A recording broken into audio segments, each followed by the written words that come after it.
Hi, welcome Beyond the Racing Line, the Formula 1 podcast by fans, for fans. The final Grand Prix of season 2024 took place at Abu Dhabi over the weekend, and we saw a very, it was an interesting race in the end. But it was a season finale. There was a bit on the line, and it sort of fizzled out in the end, even though there was carnage at the first corner with Oscar Piastri going backwards, the Ferraris coming through the field, but it just wasn't enough, considering that we had Lando Norris just getting the job done. McLaren are the team champions for 2024. Max Verstappen is the driver champion for 2024. And I'm probably the champion of the two podcasters in this room. Oh. G'day, Tristan Bocock. Hello, mate. Welcome to our penultimate round, even though it is the actual final round. Hang on. For us. Penultimate for us. episode. Yeah, episode, sorry. Right. Episode round Yes. of podcast episodes. You know what I mean. You know what I mean? Sort of. What do you think of the race? It was actually really good for Abu Dhabi. I think the pantomime of driver changes, constructor battle, there was enough off track for you to be super interested. And then on track, kind of delivered for probably, do I dare say, the first time? Do you remember an Abu Dhabi on track that was this engaging? There was a certain race in 21 that was just that. Outside of that, there wasn't that much. This was up and down the 21. field. There was lots going on. Yeah, see, you were very negative about it. I hate Abu Dhabi. I really, yeah. This I round was really great. don't mind the track. I find it an interesting track. But yes, it doesn't always produce. Despite it, yeah. I think if you remember, though, Yep. about 21, they did make some... 21, 22, they made some changes. And it has actually made some differences to the It's track. not too bad, but it's not brilliant. But anyway, It requires teams to be close together. Yep. And we got a bit of that. So And we had plenty to play for, too. I think that lent itself It certainly to did. it. We had last hurrahs for drivers and teams, last hurrahs for drivers just in careers. We had a constructors up for battle. We even had some interest in F2. We'll talk about that in the episode because that was an absolute non-event and quite hilarious and embarrassing all at the same time. I think there was lots of side stories that kept me engaged. I found myself glued to post-show more than anything this weekend because I just wanted to hear and see what everyone was doing in what can probably be best described as a pretty emotion-charged final round. Race ranking? An 8.5. Ooh, Yeah. very high. Yeah, I hate Abu Dhabi, but this was very good. And there was a lot for me to enjoy off-track as well. So, yeah, I was hooked for 4 solid days. Okay, I'll go 7.5. Okay. But Respectable. I enjoy 7.5. Yep. Who finished the season Yep. with the pace? Who finished with the pace? You can't statistically argue against McLaren, can you? No. By the end of it. But it was not by a lot. No. Was it? No, it was bang on close. I reckon You could dare say I don't Ferrari think and McLaren finished.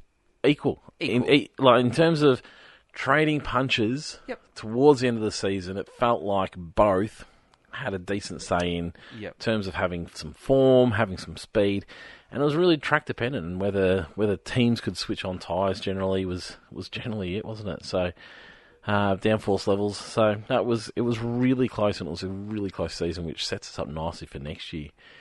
Before we've got all the goodies. Well, we've got most of the goodies.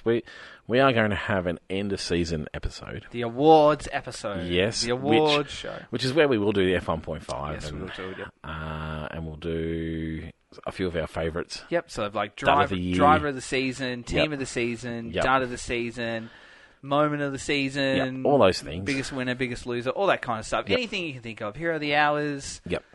Absolutely. You name it. Everything that you can think of, we will recognise and award it for the final episode. So we're going to focus this one on Abu Dhabi. It's just a stock standard episode. final It might be round. better than a stock standard episode. It might be. You never know. I feel like it's going to be entertaining. But we're going to continue along the lines of this is the Abu Dhabi episode, and then we're going to do our end of season awards a little bit later on. Yes. We've got an opening question, and it warms my heart to say we've got an audio question. I like audio questions. It makes me very happy. Oh, good. And it's from Sam. Thank you, Sam. Thanks, Sam. And you know what else Sam did? What did Sam do? He updated all the people's votes for Driver of the Year. Oh, did he? That's right, because you've outsourced this year. Yeah, You've outsourced. yeah. And he's very good. Are you paying Sam? Like, what kind of payment can he be expecting? You know what? Is that? If anything, Sam pays me to do it. Oh, really? Because Sam's the sort of guy. That's you're that sort of guy. Sam's the sort of guy that will do these things for me, Yeah. and then bring me some beers when he sees me. Yeah. Because he's just a wonderful guy. Beautiful. Anyway, let's hear from Sam. Hi guys, Sam here from Through an Amateur's Eyes and Emerald Diego Homebrewing. So, for the finale question, rather than asking any pressing questions that might be covered in the yearly wrap-up, I just want to ask a fairly simple question. What in life gives you that little bit of a smile or a little bit of satisfaction when you see it or hear it? So, to keep it as a minimum format, let's say one thing at least for Formula One and one thing in life at least. So for me in Formula One, it definitely has to be when the certain paint scheme just hits right in certain racetracks or certain lighting. So thinking back to the 2022 Aston Martin with Seb Vettel in the afternoon sun.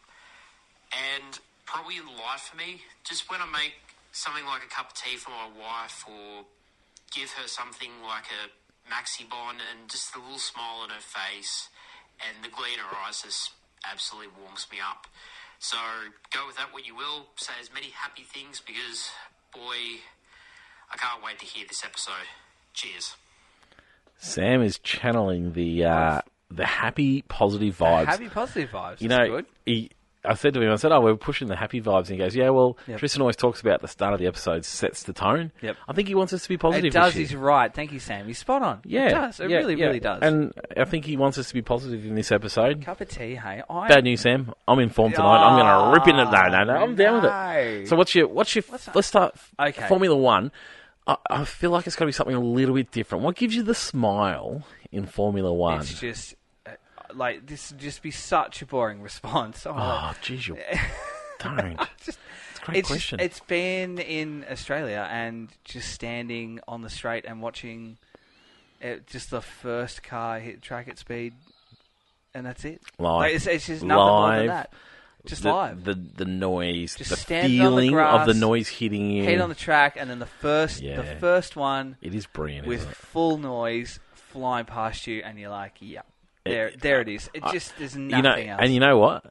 When that happens, I reckon this happens every time. When that happens, the first car comes past us because we're usually together, and we usually look at each other and give each other a bit of a smile, like, there it is. And that's it. It's like, all right, we've started. Yeah. You know when you're like you have the footy and the first siren goes, and then you kick the first goal, and you're like, all right, we're away here. Yep. Yeah. For me, what's for yours? For me, it's the little reminders of how cool Formula One can be. Yep.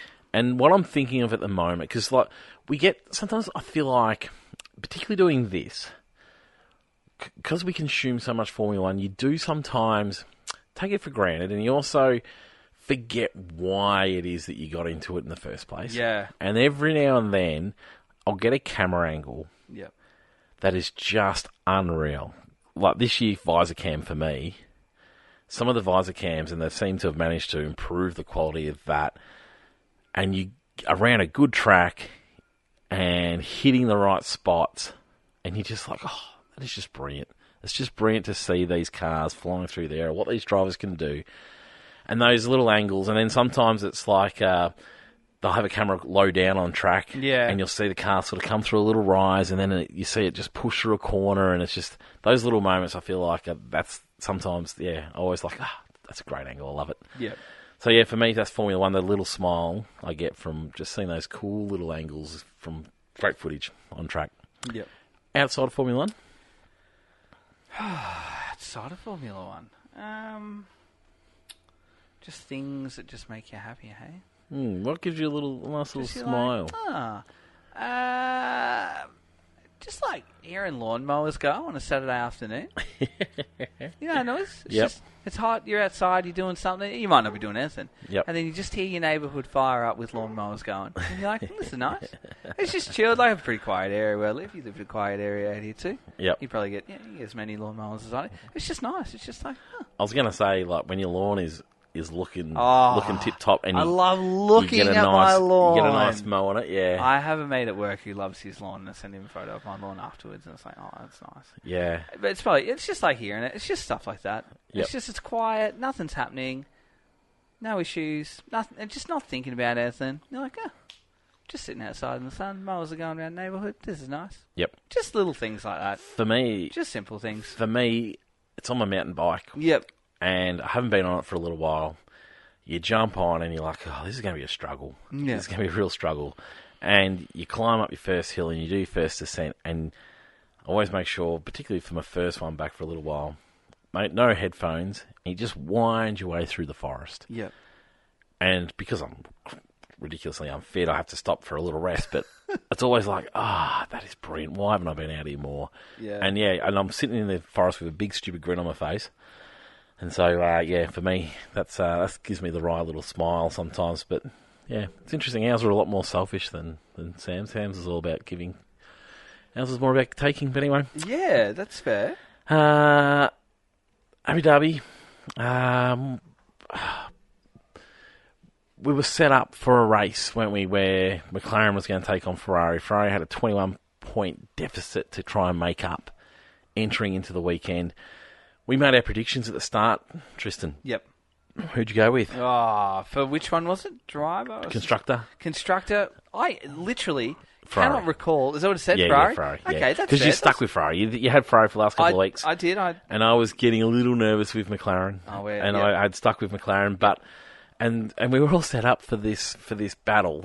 And Leclerc had been in some really nice form. Sainz is in some pretty decent form too. Yep. And one of the first things that comes through for the weekend is that Penalty. Charles Leclerc, after the first session, is going to have a 10-grid penalty for an engine. Which shouldn't have been a surprise, because post-race last week, we knew he was running down on power. I thought it was going to be a full engine change-out, just because you'd think, all right, last race of the season, if we're going to take a hit, let's win it or bin it sort of mentality. Particularly after his qualifying. Yeah. But anyway, but it was just like, it's actually taken away from the championship, probably for the first obvious time, that these penalties that we used to cop a lot and we used to complain about, really impacted this championship. But then, at the end of it, in conclusion, it kind of, I feel like it added to it. In a way, it certainly did. So, there was a bit of a disappointment for me, because I was like, the two McLaren boys are up front. It's going to require something pretty dramatic to happen. Yep. And we got that. We got it. So then I was like, it's a bit flat. I was like, I'd love for Charles to be up there, because they've got to make up the extra points. And anyway, he wasn't. And so, I was like, I'm not sure what's going to happen. But then, lo and behold, first corner incident, Max throws one down the inside, spins around Oscar, and all of a sudden it's back on again, because Charles is just moving through the field like they're standing still around everyone, which is phenomenal to see. Yep. And so all of a sudden we're back on again. Now, Norris being in the lead was key in this situation. Yep. And I was never really thinking it was going to be anything but, unless he made a mistake, because we know that McLaren in clear air is a different McLaren to the one in traffic. Yep. And so anyway, he controlled the race beautifully, didn't he? He did. He did a really great job. It was a bit of a champion's drive in the end, because he could make mistakes in that moment, even though he generally had it his own way. He could make mistakes in that moment, but he guided the team home really well. Yep. And they picked up the first constructors title for 26 years, I think it was. Hats off to Ferrari, because they threw everything at McLaren. They really did. And you kind of felt a little bit, I felt a little bit nervous for McLaren too at the end, because suddenly you had, 2 and 3 with Ferrari, and it was almost that case of safety car. We've got one hand on it, and the pressure went from Thursday, Friday, pressure on Ferrari, even Saturday post-qualifying, still pressure on Ferrari. With 15 laps to go, it was suddenly pressure on McLaren. And it was safety car destroys everything. That's right. It was as if they were sitting there and they were sort of going, we dare you to make a mistake, because it's yours to lose now.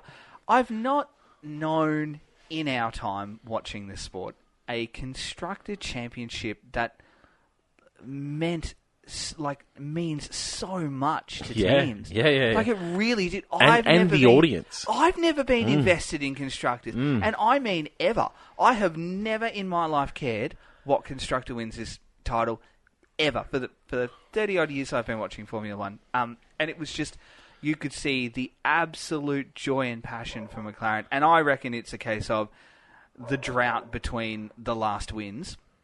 It's sort of been a culmination of that, because McLaren were absolutely beside themselves. And the absolute hurt from Ferrari. Like, Charles looked inconsolable, as if he'd just lost the world title for the drivers.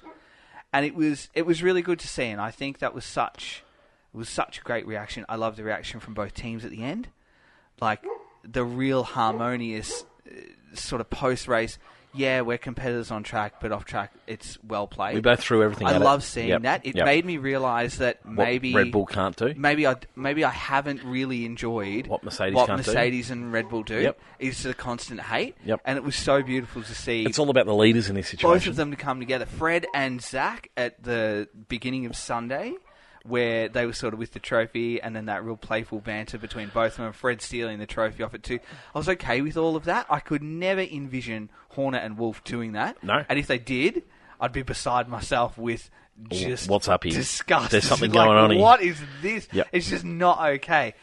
So I love that, and I think... it pointed out what bad sports both of those men are. It's just, maybe... We understand why, because this is Formula One and it is everything, but they are terrible sports. I think it's just fans of the winners, supporters of McLaren for the winners, supporters of Ferrari were the winners too. I agree. I think the sport in general sort of took a collective breath and went, you know what, we've had winners, we've had losers.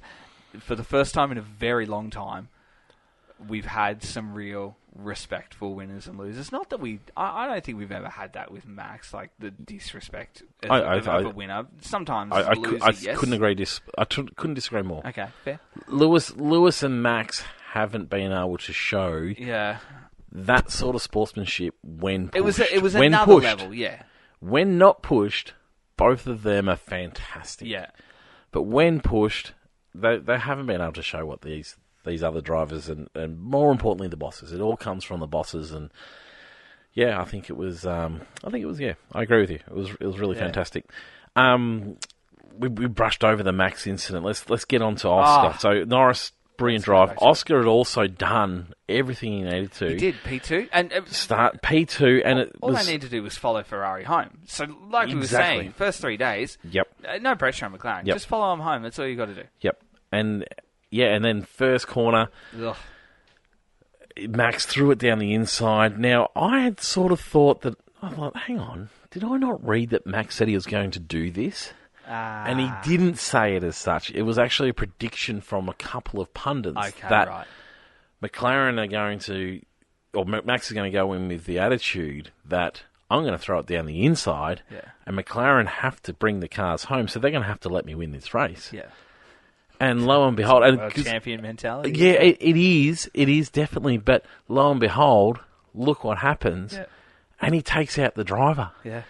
And in the end, it didn't matter. Yeah. In the end, it didn't matter. But, geez whiz, it could have mattered. It could have mattered in a big way.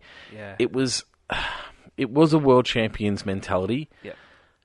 But, geez, I hated it.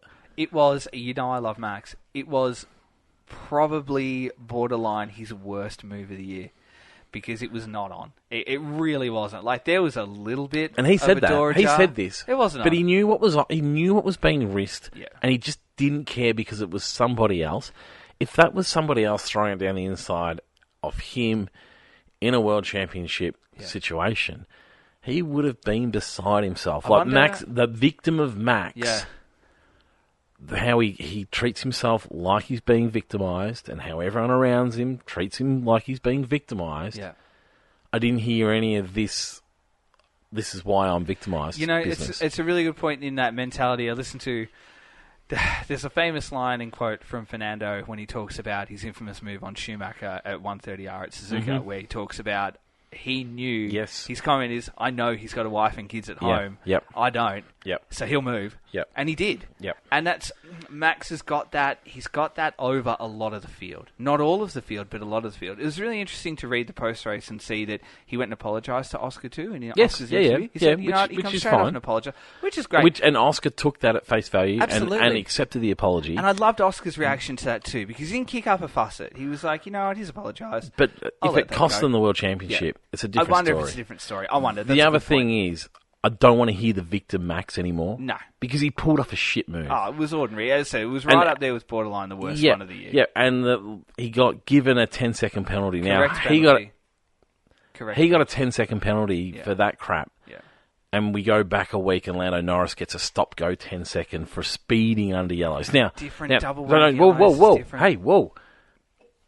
One caused an accident. Yeah. One could have caused an accident. I know, double wave yellows is different though. I know. It is different. I know, but one caused an accident, and one could have. I know. And it's just, I don't want to hear this victim Max thing. I see them as different categories when you sort of look. I couldn't agree more. But don't be the victim if you're going to do those shit moves and just think that an apology is enough for it. I was disappointed in the first few laps leading up after that, where it looked like it was going to be classified as a first lap incident. And you're passionate about this. Yep. You're passionate about the first lap. It all still counts.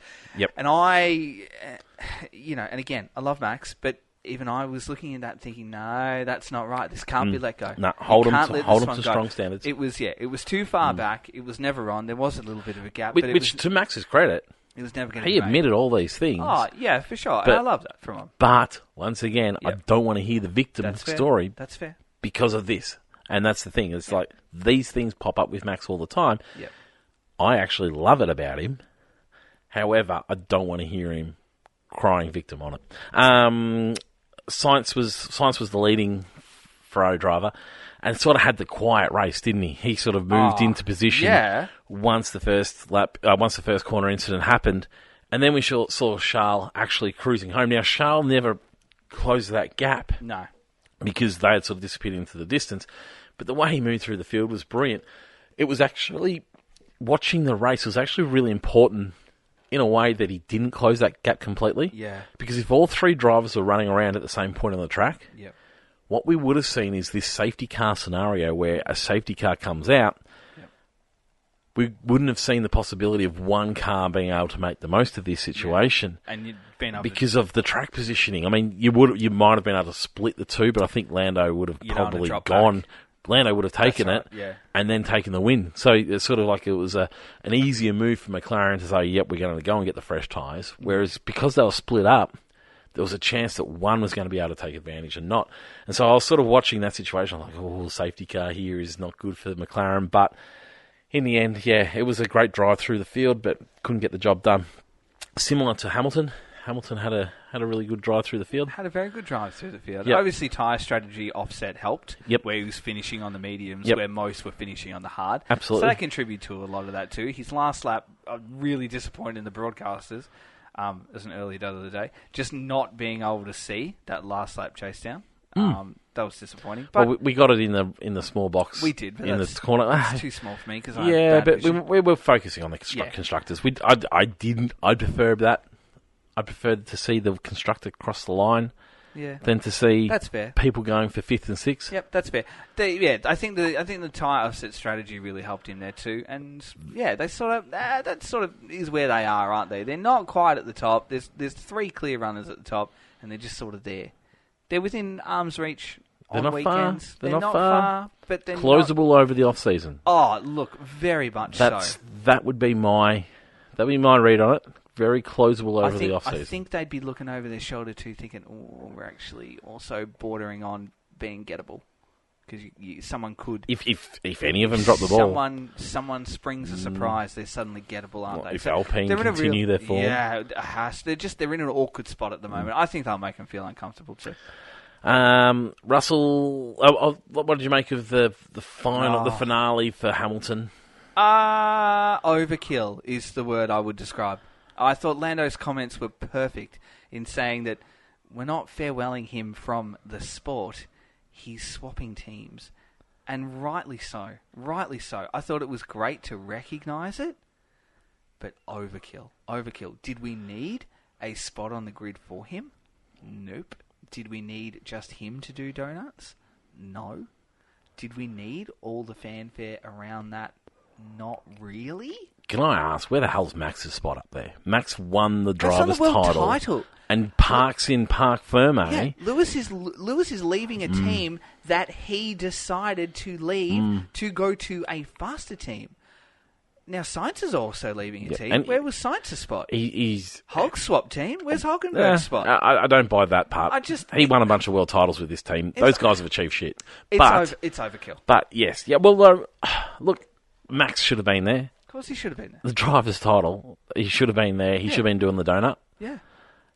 There should have been lots of people doing donuts. Piastri should have been there. He won the constructors' title. Zhou should have been doing donuts at the end. Valtteri should have been doing it. KMag should have been doing it. Colapinto should have been doing it. All those guys. All those other guys achieved nothing. They should have been farewell in the sport like that. No. Not Lewis, who has decided to go to a better team for more money. Yeah, no. I was disappointed Max and Piastri didn't have a spot because they've achieved something. Whereas Lewis has achieved very little. In fact, he's embarrassed himself throughout the last part of the season.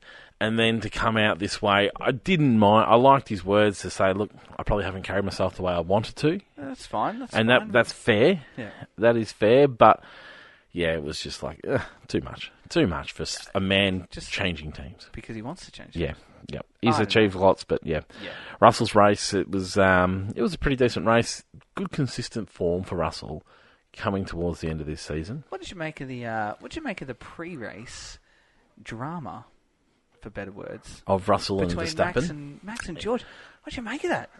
It was built up again, wasn't it? I feel like we're going to have very conflicting views here with this. It was built up again. I mean, we discussed it last week. It didn't reach the heights of what it did when we arrived in Abu Dhabi. Well, it did, but only the fact that George hadn't responded. The response was. So which part? So we briefly discussed this on Messenger. Yeah, we did. And I didn't understand where you're coming from. I was like, this is better discussed. Sure. On the podcast. Okay. What part did you feel was out of order? I just feel like all of it was. All of it. Because we suddenly had someone who has like I was very against the incident in Qatar. Right, you know, the slow lap versus slow lap, and we're penalising. I was vocal on that last week. Yeah, that's not on, and I'm still not okay with that. But then, were you okay with Max's comments after that? Yes, was I right with that? Yeah, because you're coming from one side of the argument. Because he was penalised, so he was sort of like, well, hang on. What about the attack on George? The attack on George of him, I'm going to put you upside down. I don't know, like here's no. The attack on George in the media. In the media? I didn't feel like that was an attack because I felt like George... I've lost all respect for him for what he said in the thing. I felt like George sort of started all of it to begin with, and then suddenly... Hang on, whoa. How did George... In the media... Just arriving in Abu Dhabi going, right, that's it. No. In the media, Max said, I've lost all respect for you. I thought... In the media, I've lost all respect for George the way that he carried on in the stewards room. I've never seen behaviour like that, and it was shocking. I thought that was, it was in the heat of the moment straight after, and I was okay with that. I'm okay with that. We've heard worse It wasn't in the heat of the moment, but yeah, anyway. Okay. I thought that was okay. Okay. And I looked so you didn't like George being able to respond? No, I liked him being able to respond. I just thought his response was incredibly intense. He gives an intense look. For not real any reason. It's sort of, I felt watching it and listening to it. The whole time I'm thinking to myself, what are you doing? Like, stop. No, see, I didn't see any of that. I did. That's what I was looking at. I'm thinking, you're saying that, like, you have to stand up to this bully, that you need, and it was so intense, and I was fixated on him and his expression and what he was saying, and I'm thinking, you need to just relax. Like, well, oh my God, stop. I thought he looked worse for doing that. I would have been happier with him saying nothing afterwards. Going, you know what, whatever, I'm just going to be the bigger person, move on. It was the level of intensity that I thought was incredibly unnecessary. His eyes in those moments. It was. I agree. There is a real intensity. Otherworldly. Yeah. I'm like, what are you? And that was it. What are you doing? I didn't like the way that he was throwing around, like, I'm criticising. He's criticising the team. He's smashing into people. And again, like, you can put all that to George too. You think about Valtteri and George at Imola. All right, so getting out of the car, hitting the helmet, swearing at him. They all do it. So they all do it. I'm going to put it on your fucking head. You okay with that one? Oh, well, I don't know if that was said or not. Like, we don't know if that was said. There was word that he was swearing. And hang on. Whoa. If so he just had just sworn, stop. I'm going to put it on your fucking head. If he said it, we would have known about that from the FIA because because they're so heavy on abuse. How would they know? Language? How would we have heard that? Because they would have reported that. They would have said that he's already. There's been reports this week that in Rwanda, I think that's where we're going for the F1 prize. Yes. Excuse me if I'm wrong with that. That he will be serving doing his community service in Rwanda. So when I look about the language, they would have reported that. But it was a conversation had between two. They still would have reported it, I feel. That's just my gut feeling. And so what they said is, they said, look, there's nothing we can go on here. It's one person's word against the other. So for me, like, last week I was like, yeah, George is suki lala. Yep. Like, Dibbit always wear nappies, my friend. Yep. They were sort of comments. But I have no problem whatsoever in him. If Max wants to go down that street, I've got no problems whatsoever in him. He can backing himself up, responding. I just thought it was way too intense. I disagree. I think it's an okay response. If Max wants to throw around this whole, like, Max is a victim. Oh, now someone's dobbing on me in the steward's room. Yeah. And we know he says these sorts of things to people because he's talked about headbutting reporters in press conferences. So that's I true. won't hear that Max didn't say it because Max says these sorts of things. I don't know. I don't believe Max was going to do it. Well, it's not. However, Max also threw one down the inside of the first corner because he knew he could. And so it's not completely out of the realm. Let's not forget Max's dad, who is a hothead, he was punching people in pit lanes also when he was a driver. Now, that isn't Max, and Max distanced himself from there, but there's just I have no problems whatsoever with George being able to back it up, particularly if Max is saying that sort of thing behind closed doors. And it's not too long ago that all the drivers were saying this about Max, that he would be really hot-headed and he's dangerous and that he'd say things and all sorts of things like that. I'd have no problems if Max wants to open up that can of worms about talking about the way that he behaved there. You've got to expect it to come back the same way. For me, I don't have a side. I don't really like the way George has carried himself. I don't like the way Max has carried himself through it. Fair. But my God, I like watching it. It's brilliant viewing, which is Lando's response. He goes, I hope they don't patch it up too soon because this is great to watch. I was fixated with it. I adored the post-race dinner, the post-season, pre-season dinner, whatever that they had in Abu Dhabi, and the photo that Lando put up straight away. Yeah. Going, here's the dinner. The two you're thinking about didn't sit next to each other. Even though there was a spare chair. I thought that was fantastic. And I could see someone like Lando doing that. Look, deliberately leaving a seat going sit. They're at the end of the season. Everyone's grumpy at the end of the season because they're tired. Next year they'll have things patched up. Yep. I've got no doubt. You know what? They've probably already patched up now. Yep. They probably have. But, it was, look, I didn't mind it. Either way, I thought both embarrassed themselves. The other thing that, and it does feel like I'm beating up on Max a bit this episode, but the other thing I think got left to slide under, let's not forget Max is the one that was reporting the fact that he knew that Norris had gone through the yellow flags. I just get a little bit lost in, you can dob on me on track, but you can't go in the steward's room and dob on me. It's just, I don't know. There's a lot of double standards going on there. Fair. Perez has the most fascinating stat for the season for my liking. What's the stat? Hit me with it. The stat for Perez is the gap between him and his teammate exceeds the rest of the grid combined. So, Perez's gap between him and Max is 285 points. Okay. If you combine the gap for everybody else on the grid, they come to 275. Wow. He beats the rest of the grid's gap. Wow. What a season. And it has finished in just such an undignified manner.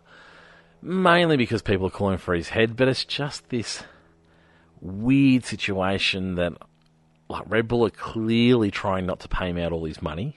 16 million, I've heard. Yep, so they're clearly trying their hardest not to have to pay him out all of his money. Otherwise, they would have just got rid of him. They're trying to convince him that he should quit or retire. And it's just this really undignified end to a career that, yeah, it's a disappointing end, but it's almost a bit of a laughing stock at the moment, isn't it? Well, it's been a laughing stock all season. Again, like, I can't comment on it until someone does something about it. I really can't. Like, I've even lost interest in it. Have you lost interest in it? I have beyond lost interest in the story of what is Sergio Perez and Red Bull. I've lost interest. No interest in it. But I have a keen interest in it. I have. Like, it's boring that there's nothing really new coming out. And even if there was, yes, we want to see an official result or an official statement where it's to say this person's in, this person's out. And so it's a little bit tedious that it's just continued on. But in saying that, I just find it so fascinating that Red Bull, who used to sack a driver in no time, mid-season, without many chances given, Gasly, Albon, list goes on.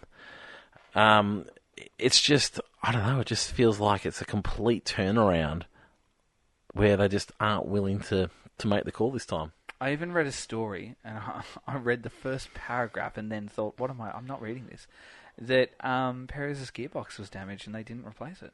So they knew it was going to DNF. But again, I read a paragraph and I'm like, I'm not reading this. That's probably money. I'm not reading this. That's probably money, isn't it? Yeah, I haven't even looked at Yuki's times. I don't care what Yuki's times are. I don't care what Liam Lawson's doing. I don't care what Yuki's doing. I don't care what Red Bull's doing. Do something and I'll care. Do something about it and I'll care. Tell me you've made a change and you'll pique my interest in it again.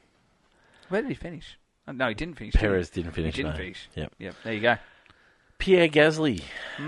They've come from the clouds. This season they started the season. They didn't really know what was going on with that car. It was like they were starting fresh. Again, and they were going to start to develop the car as the season started. The constant sacking of people in Alpine.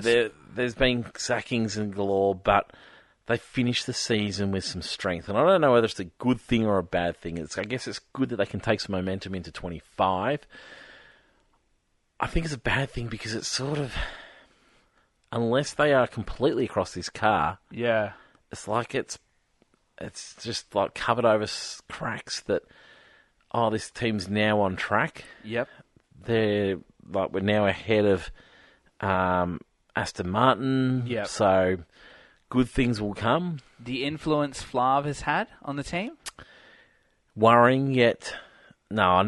Flav has no influence on performance like this. No, in terms but I of think like personnel-wise, he would have made some sort of. But I also think that hasn't had any effect on where they're at. Like what their performance now is due to the fact that they got things right mid-season and they got things right once they started early season. Like if they talk about nearly a 2-month turnaround on performance improvements. Now they've been performing better for maybe a month or two, which puts us back about 4 months. Yep.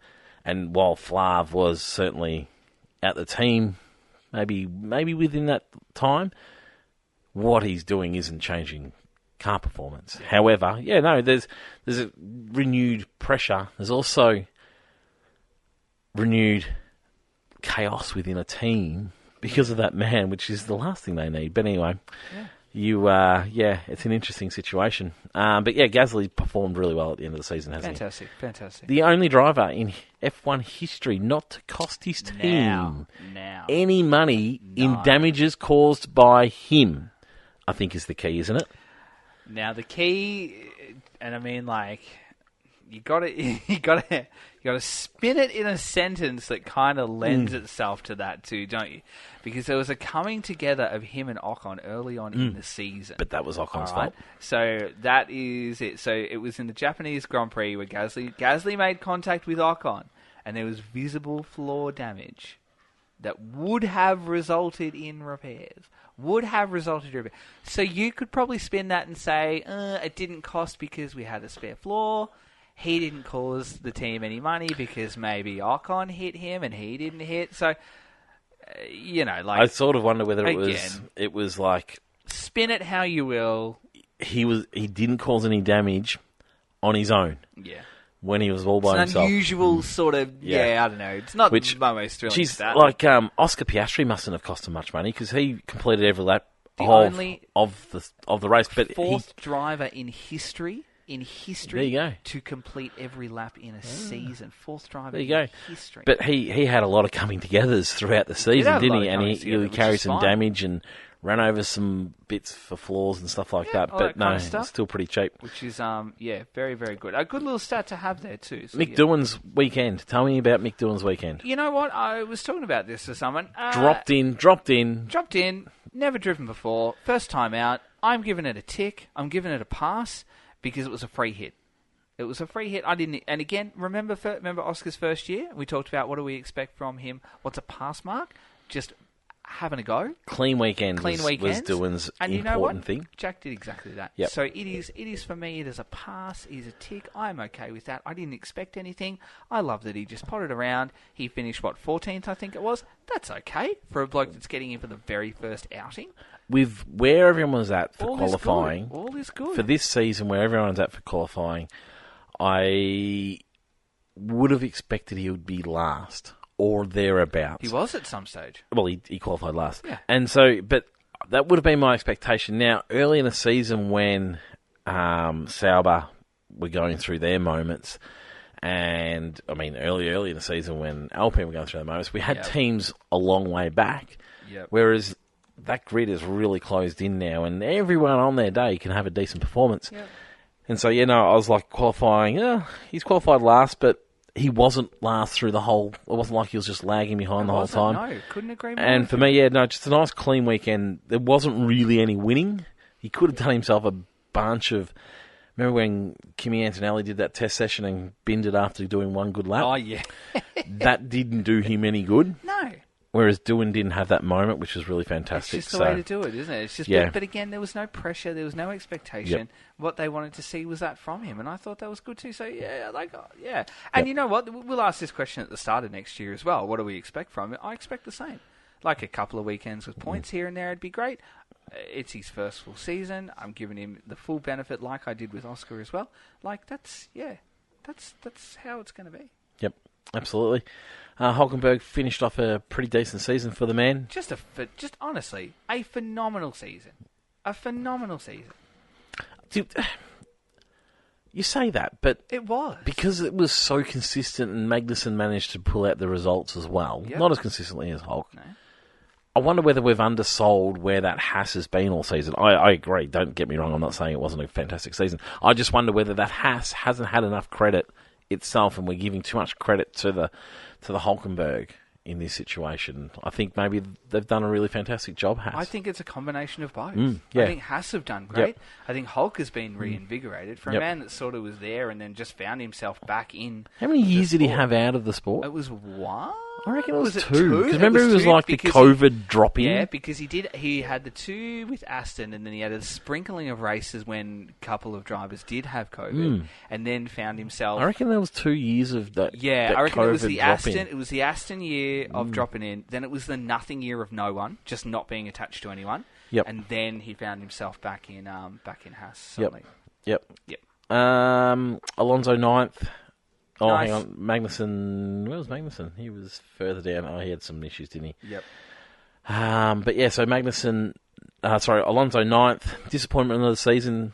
Aston Martin. Yeah. Like, It hurts. without going into next week's episode. It hurts to say. Bloody pathetic. With all. I wouldn't go that far, but yeah, it wasn't great. Well, with everything that's gone into that team,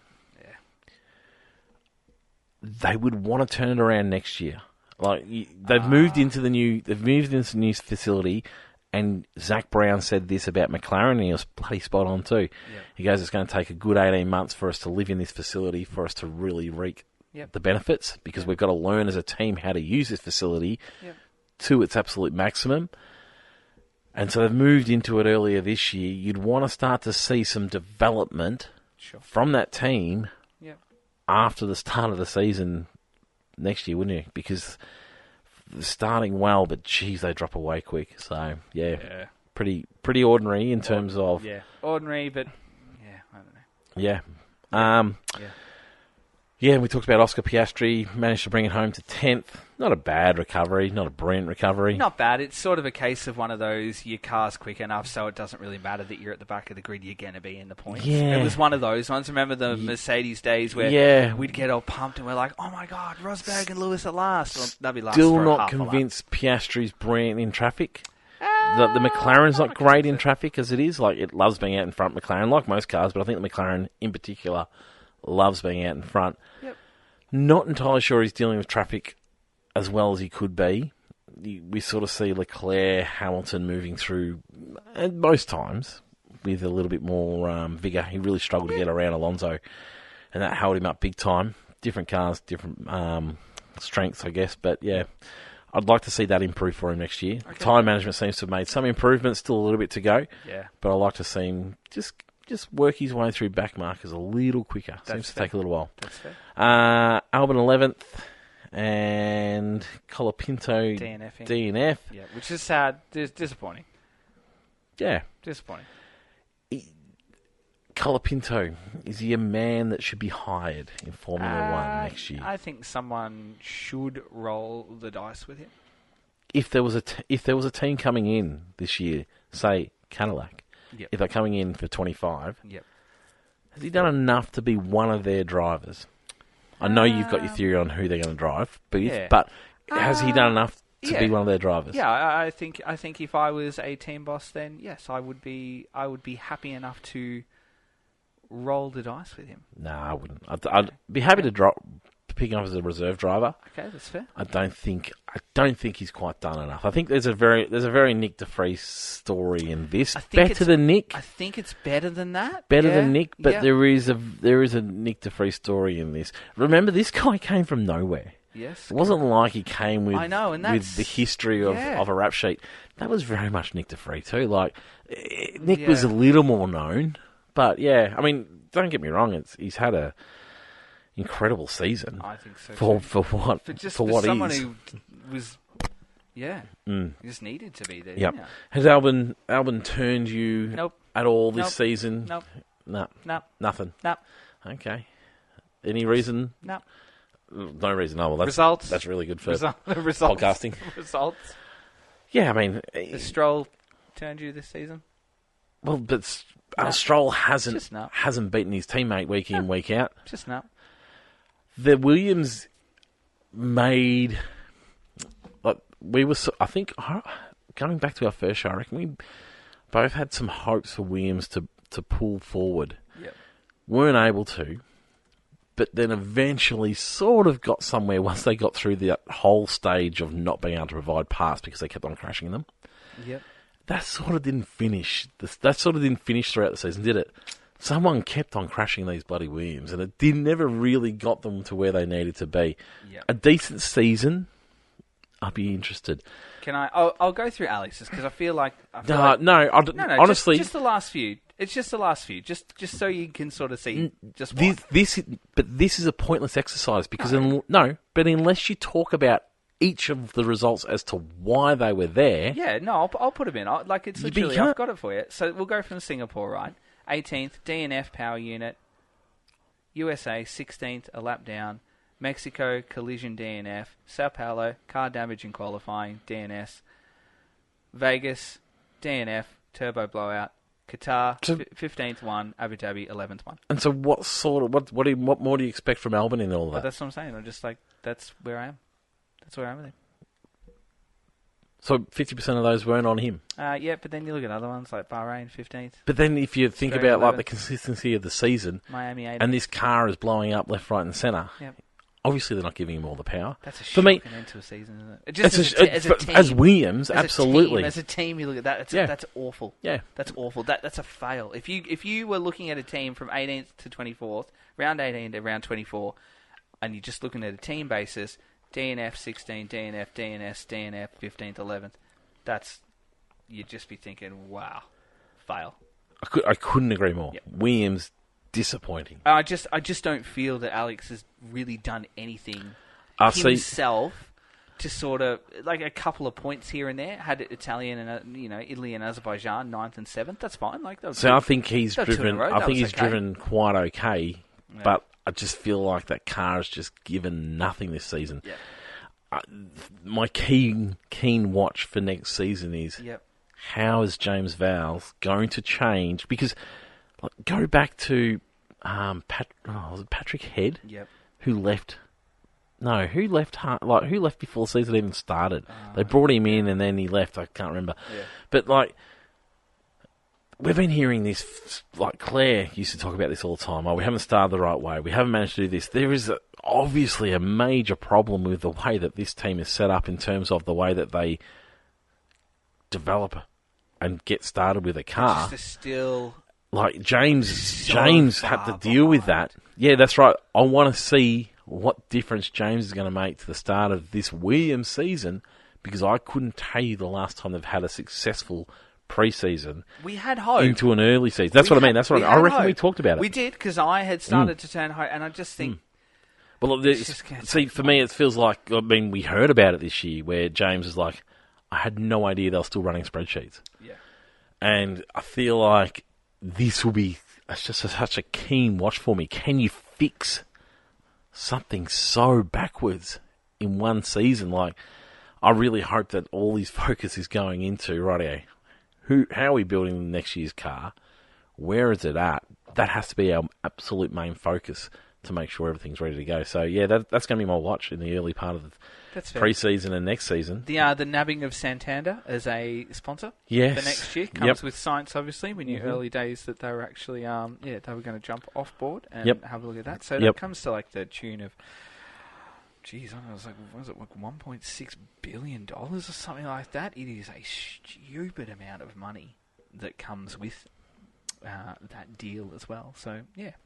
Anyone else you want to mention? Anyone else I want to mention? I just want to mention Sonny Hayes from Apex GP really quickly, who won in Abu Dhabi on the weekend. Did you see the post-production work after the podium that has got around? They had graphics. They called Charles back up for P2. They called George up for P3. They had Sonny Hayes graphics going everywhere on the screens. They then got Charles to go out on track with George for, I think it was 5 laps with both of the Apex GT production cars.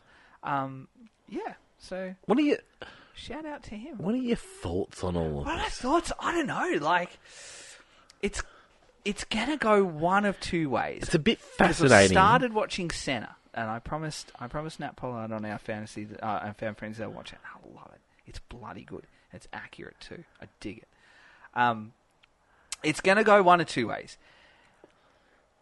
I love Fast and the Furious Tokyo Drift because it is so bad. It is so bad. You know those things in life that are just so bad that you love it. So it's going to go one of two ways. This is going to be the most amazing, most accurate motorsport film of all time, and we are going to go, wow, that is so good.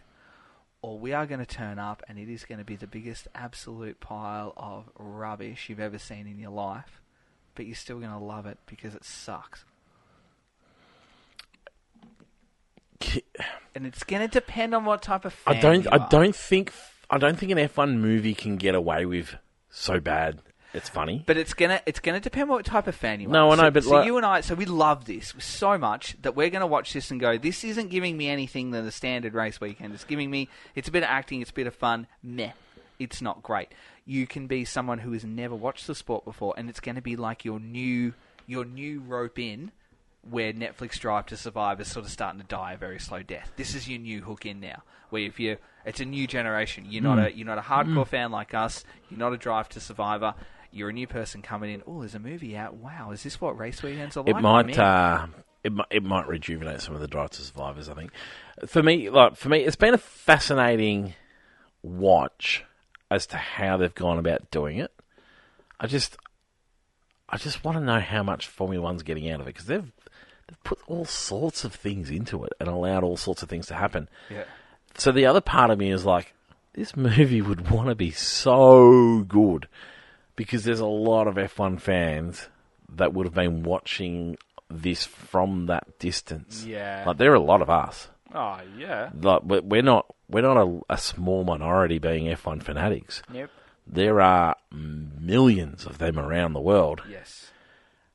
And they're going to want to be able to bring in a few of those viewers. Yep. I don't know. It would want to be real good. I'm interested. I'm really interested. Yeah, I don't know. Like I said, I don't know. I'm worried. 3, 2, and 1. You worried? I don't know. Oh, I thought you were okay with it being I'm shit. okay with it. I'm excited to see it, but I'm just like, I don't know. It's going to be... It's Interesting. not going to be great. 3, 2, and 1. Thanks to All Signs. 3, 2, and 1. Thanks, All Signs.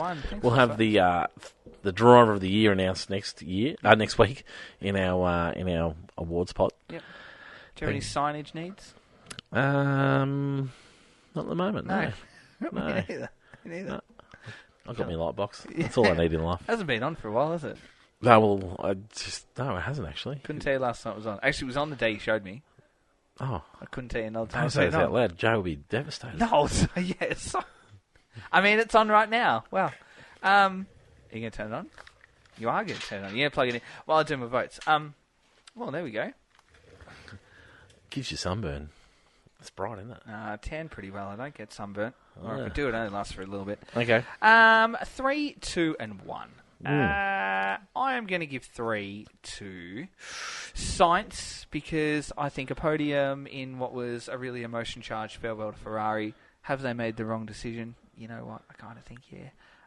Bit forgotten. A little bit forgotten, but yeah, I think they have made the wrong call. Okay. They're going to regret this. I could not agree more. And yeah, I thought just it was a lovely way to finish. A win would have been beautiful, but second is really great too. Mm-hmm. I'm going to give 2 to Charles because that drive from the rear of the field was phenomenal, and more the emotion-charged version of him that we saw at the end. You saw how much it meant to him.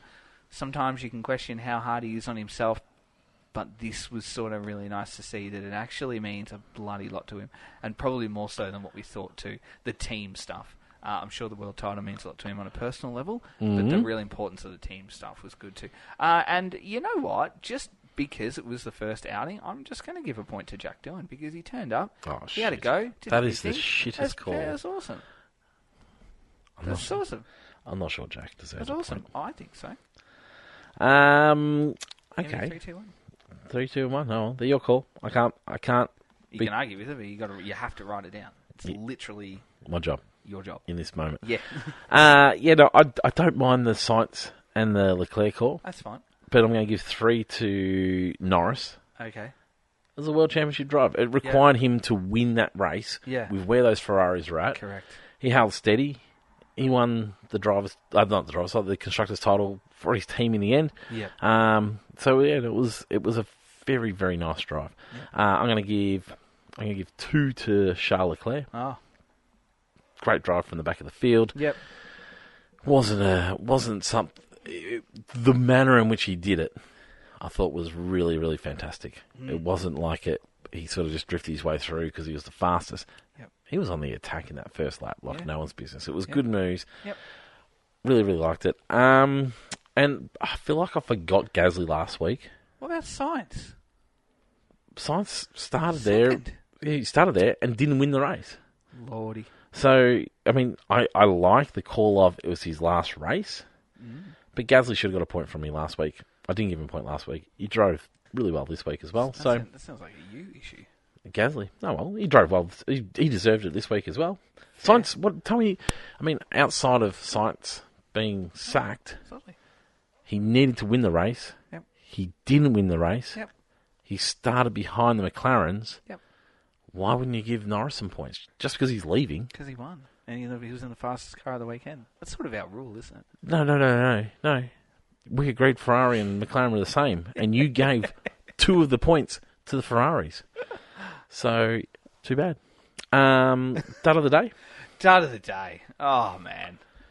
Oh, yes. It feels like you're coming. Yeah, I am coming this week. I am coming. Have we been this positive? Week, and did Sam's question create positivity? I've been positive all episode. I have been. My shoulders hurt. Albon, because for the last 56 or so minutes or whatever, it goes to what I felt like was a last hurrah of British bias from the media. That is Sky. Again, and we mention it so much. And in particular, this is a real early dud. This is a Tuesday afternoon dud. I already had this. I already had this ready to go. It didn't matter what you did on the weekend. Of racing. I didn't need a weekend of racing. Okay. This was getting it. And it goes to Karun Chandok. You'll find this on the Sky Sports podcast from last week, who, after what has been, for all intensive purposes, a British-biased Max Verstappen manhunt for majority of the season, suddenly Lando Norris gets hit with a 10-second stop-go penalty under double wave yellows, which we know the rules under double wave yellows, and double wave yellows are a different category. And then suddenly, on this weekend afterwards, we go, oh, geez, do you think it's time... And these are his comments. He wanted to know that is it time to relax the rules all of a sudden? All of a sudden, we want to relax the rules around double wave yellows and the penalties given. Why? Because a British driver got penalised too? I was furious because I tell you what, if Max gets a 10-second stop-go penalty under double wave yellows, no one from Sky is jumping on their episode that week and going, gee, do we need to relax the rules for Max? Not a single person is doing that. And I was furious to hear that they suddenly want it now after that weekend because we had a British driver doing it. I'm sorry to our British fans. I love our British fans. I love our British drivers. But it is the constant narrative of media where we say we're not biased, and then all we get fed all weekend long is the constant bias opinions, and you can argue blue and black until the cows come home. But it is there for everyone to see, and it was the last straw, and I thought, no, it's last week, I'm teeing off on this, because it was poor at best. So that is my dud of the day. This is almost my dud of the year. Almost. It's pretty close. I'm pretty fired up about it this weekend. I've had 5 days thinking of it. Tuesday afternoon. That's my dud. Who was the last driver before Lando to get the 10-second stop-go for the same offence? Probably Max. For the same offence. Probably Max. Probably Max. Who's coming out? Who's coming out this weekend? Who's coming out saying that? No one is. Yeah, if that's Fernando, who's coming out saying let's change the rules? No one. No one is. I think you're a little harsh on this one. No, I'm not. There was a clear crackdown. Who's coming out after Yuki goes through double wave yellows a little bit too fast to say change the rules? Nobody is. But there was a clear crackdown on all penalties across the weekend, and that's what they were getting at. To get on. We talked about it. No, but we talked about it. Say I want less of that out of nowhere. But just for that, it was the only incident discussed. But it wasn't out of nowhere. It was the only incident he discussed. We discussed that all of a sudden there was this massive crackdown, and now all of a sudden you're upset about it. But we're okay with it because I feel like we're pretty consistent in our non-bias. We could sit on here for an hour and a half every week and pump up every single Australian 24/7, and we don't. I couldn't swallow it this week at all, whatsoever, in any way. But we did the same thing. No, not in that way. Not in that way. You're just so lost in this. No, I'm not. I was furious. Who's your dad? I could give it to a few, but I feel like I've sort of let him have it already. Like Hamilton's end to his Mercedes career was shocking. I don't know. It was shocking. It was pathetic. He didn't want to finish the season, and then to have all those Suki Lala moments. It's because he's living in Enzo Ferrari's house. And then to go and do the whole donuts, I love this team and all that sort of stuff, and you mean the world to me, and the Bono stuff. There's a lot of crouching. Did you notice that? Yeah. I felt like there was a lot of posing. Yeah, you wouldn't have to do all of those things if you had stuck by your word and not finished the season with them. That would have been good. Yeah. We would have been okay with that. So for me, it's just like, it's so sickening after everything you said about them in the last couple of weeks. It's just like, you didn't really love them that much because you wanted to be done with them, and you've been accusing them all year of giving you a Doug Carr compared to George. So it has to, I don't know, it might have been last week that I did the same thing. But yeah, just I couldn't come to terms with it. So yeah, Lewis gets my dud. Did he pose for the cameras? But Max absolutely. Max very nearly gets my dud because it was just a crappy move, and he cries poor, and you cry poor for them, poor man. Oh, they beat up on him, and then he goes and does shit things like that. I said it was regularly. A crap move. I said it was his worst move of the year. But like that whole victimised thing, you probably noticed earlier in the episode, it just grinds my gears. So Max and Hamilton are going to share the duds for me. How many things do you think Lewis leant down on the weekend? Every time I saw him, he was on his haunches. Yeah, I saw him. Just touching things. I saw him touch a curb. Tyres or the track. Sideboard, the track, Yeah. a fan. I think I saw him touching a fan. Yeah, it was a good fan. Like not a person, fan, like a fan. They got good memories, the fan and Lewis. Yeah. So many photos. Just a montage of kneeling on things as well. Hero of the hour? Ooh, got one. Hero of the hour? I love it. Goes to Oscar Piastri. Oh, God. And his blunt just humour, which I adore in every way, shape and form. And his post-race where he comes up and he just the way he laughed off, where he spoke about Max hitting him, and then he's like, yeah, it doesn't really matter because I finished the job off when I rear-ended Colapinto, so whatever, it's half my fault. I just love that. I just love it. There's just no fuss. He's funny. He's funny. He is funny. He's a funny man. He's a funny man. I love it. So I love what he brings just to his... It's almost like, I don't really care. It's Kimmy. It's very Kimmy-esque. It really is. It's like... No, Kimmy didn't... No, it's there. It's not at Kimmy's level. Kimmy's a different beast. No, yeah. But it's there. It's there. You can see it. He's got more personality It's growing. than Kimmy did. Yeah. It's growing. It's growing. No, I like love it. Anyway, I thought it was great. I thought that was really good to see. Don't mind it. That was good. All right, I'll give you Hero of the Hour. Okay. I thought they actually nailed the fireworks across the line this year. Oh, there's a lot, wasn't Down there? the end, it looked pretty bloody spectacular, didn't it? When we came from stupid Vegas, where they did a fountain and make them drive to a fountain, and then we do a fountain, and then they do a thing. Yeah. I thought they nailed the fireworks. I thought, they looked really cool. The way that it was down the end of the straight when the car was down there. So it was impressive. That's good. F1.5 will be announced next week. Yeah. It's big. It's going to be big. But fantasy won't be because we were it's talking over. about doing fantasy, didn't we? Over. But the problem was people know the results. Everyone knows the results. So we need to talk about it. We do need to talk about it. Are we, One point was 1 point. It was there. Going into this round, and it was huge, wasn't it? It was huge. It was But huge. over to Before we you. get into it, thanks to Chris at Dr. Auto Art. It's Christmas soon. It's been Christmas for a long time. It's very soon. So wait till Christmas is over. I don't know what to tell you what season is coming up to. Get your personal stats up because I'm going to go through personal stats before we get into it. You'll be right. Log in and find the front page. On my team stats. My team. There you go. Who would have thought? Now I can't find mine. No. Thanks to Chris at Dr. Auto Art for all of your fantastic support this season. Our top 3, which we're going to announce in a moment, will be receiving some phenomenal art from Chris. So get around and support Chris and his incredible artwork that you find on Instagram, Facebook, Redbubble, all of the socials, everything that you need for all of your Formula One friends, your family, people who don't like Formula One, buy them F1 things because they'll eventually love it. And just being a wonderful supporter of the season and our little competition. And thanks to everyone as well. Thanks to everyone who actually sort of participated this year as well, because that can't sort of go unnoticed either. Because we had like, it wasn't super high, but we had like 56, nearly 60 entrants again for this year, which was great. How many did we have? You got it there? I can't sort of find. You made me go to the stats, and that's where I'm at. Sorry. So thank you. Yeah, thanks to Chris, and thanks to everyone just for being a wonderful part of our competition again. And we look forward to having you next year, and hopefully Chris will be on board next year. Right. Ready to unpack our personal stats? Mm-hmm. All right, so we're going to go with... Let's go with... Have you got that screen? Just make sure we got the right screen. Is that the screen you got? All right, let's go through your team ranking in the global leaderboard. Where was your ranking for the global leaderboard? Where do you reckon it was? Lower than me. I'm going to say like 30,000, 29,000. Oh, we're talking percent or number? Oh, sorry, both. What was your ranking? My rank was 45,000. Jeepers. And 69. That's a big gap. You'd be, what, top 3%? 2. Oh, yeah, okay. I was okay with top 2%. That's all right. Top 2%. Yeah, and then I looked at my rank and I was like, didn't seem that good after all. No.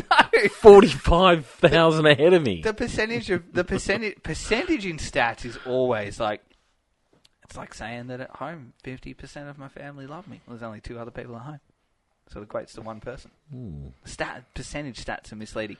My ranking overall was 17,340, so much more respectable than yours. And I was in the top 1% as well. Which sounds ridiculously good. Great. It does sound good. My team won compared to the average score of those people playing fantasy this year. On average, I scored 64% more than the regular pundit. What was your percentage more? 56% more. That's okay. That's not awful. Fernando GP ranking in our fantasy. Well, I was in the top 18%. 29. Okay, that's all right. Your best performing driver for me was Lando, who for me brought home 416 points. Oh. Oscar. Yep. 486 points. Okay, there you go. There you go. Good. So they're suggesting with that rank, they're suggesting that there was 2,000,000. There was that. 250,000. Yes. So I feel a bit better about that. I beat 2,000,000. You did. And 200,000. I saw on the main page the person who actually won the entire competition scored over 6,000 points. That's a lot. Which is a lot of points. My best performing constructor this year was McLaren for a total points of 1,238. Yeah, I had McLaren for 298. Okay. Because obviously we had them for different amount of times. Okay, cool. My most ranks jumped across a single race was 1,659,382 positions gained. This is tricky to... What was it again? 1 million? 1,659,382 positions gained across the single race. Mine was 1,689,161. You did come from further back from me, so that's I had fair. more work to do. You did. Most points in a single race, I had 302. Ooh. Which was the limitless that I used. 298. Okay, that's pretty good. And that's sort of it. And if you're looking at the global leaderboard ranking, Leapers 1 was the champion on 6,088. Matt's Entertainment, 5,987. That's a lot. And Porsche F1, 5,972. Your dream team. Hang on, Porsche F1? Yeah, that'd be good. That's a Hang good on. name. I like that. How did they get Porsche F1 I don't anyway? know. Dream team for 2024. This is your top 5 highest point scoring drivers and your 2 highest point scoring constructors, which was calculated across a $100 million budget with their initial pricing at the start of the year. So if you had Charles, Oscar, Zhou, KMag, Hulk, McLaren and Ferrari, you were sitting pretty for the season. And your best value for money was Ferrari and Charles. Your most overtakes was Haas and KMag. Most points in a single race, Red Bull with 126 and Max with 77. And most positions gained, Alpine with 89 and Lewis for 69. So that is, that's your season work. Right, let's get to us. Interesting value for money. Ferrari is a the value for money constructor, and Charles Leclerc was the value for money driver.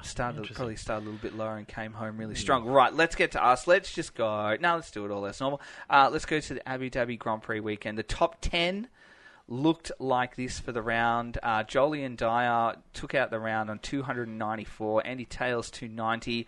Lawrence Van der Vieve on 254. Timed with Christian Alvarez on 254. James Ward in 5th, 253. David Rojas, 248. Audits 47 on 247. Danielson, 242. Chris Holt, 240. And Adam Jackson rounded out the top 10 for the round on 236. You had a pretty good weekend in 14th on 230. And I didn't really have that great of a weekend. 23, 205. Stinker. That was all right. That's fine. No, I don't say embarrassment. Terrible. It's just not great. And this is it. This is your top 10. As you said, it was 1 point in it. Going into the round. And our champion for 2024 is Lawrence Van der Vieve. Hey. 5,543 points. Congratulations, Lawrence. In second place is Roman Merrick. Was in front last week, but second place is still mighty fine. 5,524. Did you find that out? 21. Was he actually in front last week? Yeah, I think he was in front last week. Correct me if I'm wrong there, Roman. Sorry, but my numbers say you were. 5,521 in second place. And in third place, snagging a podium at the end, because I had Chloe Anderson. I think she was up there. She was my dark horse to bring it home. I reckon Dean Holt was up there too. Maybe, yeah. But it certainly wasn't Farees, who has come home in third place. 5,472. So congratulations to the three of you. Please reach out on socials. Get in touch with us or get in touch with Chris directly at Dr. Auto Art. And, we will work together to support you guys with your prizes this year. And again, a massive thanks to Chris because we couldn't have our fantasy without you. To round out the rest of the positions, it was Jolyon Dyer in 4th, Dean Holt in 5th, Chloe Anderson in 6th, David Rojas in 7th, Andy Taylor's in 8th, Nicola Taylor in 9th, my good self rounding out the top 10, and you, my friend, finished in a pretty okay, respectable 16th position. You're not bad. For the year, which is great. I'll take it. I'll take it too. I'm glad I finished in top 10. I would have been flat with an 11th place there. So I'm flat, you're not flat. yeah. Yeah. So thanks to everyone. Thanks to everyone who took part again. Thanks to Chris. Congratulations to our winners as well. Yeah, it's our favourite thing to do every single week in, week out, besides our podcast, to be honest, in general. So, yeah, that's it for Fantasy. And as I said, F1.5 will be in next week's episode. Where'd you go wrong this season? Where did I go wrong this season? I seem to remember a round where you did some big sells, and I don't think you nailed it. I reckon it was about round 10. I reckon I made the call to bring in McLaren because I did that last year, and I waited. Okay. I waited. Yes, that might have been and an then issue. that failed. That failed him in last year, so I pulled the trigger on that. I don't know. I think just I got unlucky with some doubles and some triples and chips. I think I left a few points out there. A couple of times I was going to bring George in late in the season, then I went against it, and I probably should have just gone with my gut there. So I think it's just a little bit of dropping Hulk when he had his little patch of form that month. He was just DNFing and not scoring points. But I brought Gasly in, so that's a fair one. But I don't know. Having Bottas in there still didn't serve anyone any good. Stake guys. It's interesting, those lower end... Hanging on to Colapinto hurt me in the end. Those lower end drivers, if they can just get you nothing... Yeah, they're and important. not get minuses. Yeah. It is so important, isn't it? Used the negative chip in the wrong weekend. Yep. Should have been at Spa. But anyway. Yeah. Yeah. But that was a good I think anyone who adopted the Red Bull team lashed out and brought in the big Red Bull team. I think they suffered throughout this season because Perez cost them so much. So, for sure. Anyway, it was a good season. Very good season. Very enjoyable. News, mate. News. The post-test tyre testing has been completed. And is it the most uninteresting... Not at all. No. Listen to me. Sorry. Is it the most uninteresting test of the season? It's the most uninteresting test. Because but I love we're all up it. and about. And yes, I can't help but have a little look at it. But my God, I'm not... It's just such a weird one, isn't it? To finish a season... and then make everyone hang around and do this. Which is your compulsory tyre test anyway at Abu Dhabi as well. It would have been really awkward for Science to leave the Ferrari garage and turn up next day in the Williams garage. Yep. But anyway, just further the results. walk. Just the results. I'll just go really quickly through it because it's not the most thrilling thing in the world. So the top 10 runners look like this. Leclerc, Sainz, Russell, Hulk, Antonelli, Iwasa. Leclerc, Sainz, Russell, Hulk, and Antonelli, all in the 123s. Iwasa, O'Ward, Doohan, and Aaron in the 24s. Was that the Leclerc of the Charles type, or was it the brother? It was the Leclerc of the Charles type. That brother thing was sort of non-event, wasn't it? Well, it was a non-event. Well, it didn't help because of the issues. Yeah, but it was a non-event. I didn't mind. It was pretty cool. Nah. Pretty cool to drive with your brother. I couldn't imagine what it would look like if I drove with my brother. I tell you what, it wouldn't be an emotion charged sort of thumbs up, waving, blowing kisses, because I can guarantee there'd be some... I guarantee Stace would have hit me. I would hit him. Definitely would have driven in the lane. And everyone would have fines. He wouldn't have hit You'd anyone. all be doing work in Rwanda. I would be doing... For swearing. Stace would be doing the most work in Rwanda. I'd be doing a little bit as sort of like partial instigator, but also I got caught retaliating. Well, Lane wouldn't have done anything. No, he would have been like Lando. It would have been like, no, change the rules. I love them both dearly, but that's how we would have been. That's wonderful. how we would have been. And I would have got in trouble for stuff I didn't even do. I would have been like, I didn't do that. Oh, jeez. I'd still be doing. I'm not your mum. I'm just. Mum would be such a good FIA. My mum would be such. Oh, sounds like you've just been accurate sucking on that you get blamed for things that you never did. She was such a good stewardess because she's like, no. You're all in trouble. Penalty. Yep. What did you say? Did you just answer back? 2 penalties for you. I don't mind You're it. like, are you serious? She'd be a great. FIA steward. Anyway, and Ocon, 124 in 10th place. Least amount of laps, Antonelli 62. Most amount, Sainz in 146. But when you go from a Ferrari to a shopping trolley, you need to do a few more laps, don't you? There you go. Cadillac will be in. Toyota have allegedly made, and I got woken up the other morning to my lovely other half excitedly posting me the news from some sort of fake Facebook page that Dan had been offered a drive at Cadillac. She's like, look, he's coming back. I'm like, back. He's not. Did she listen to the episode? I don't think she does. She just knows we do it. I don't think she listens to it at all. But Toyota have allegedly made a too good to refuse offer to Dan to be part of a motorsport program. One can only assume that's WEC.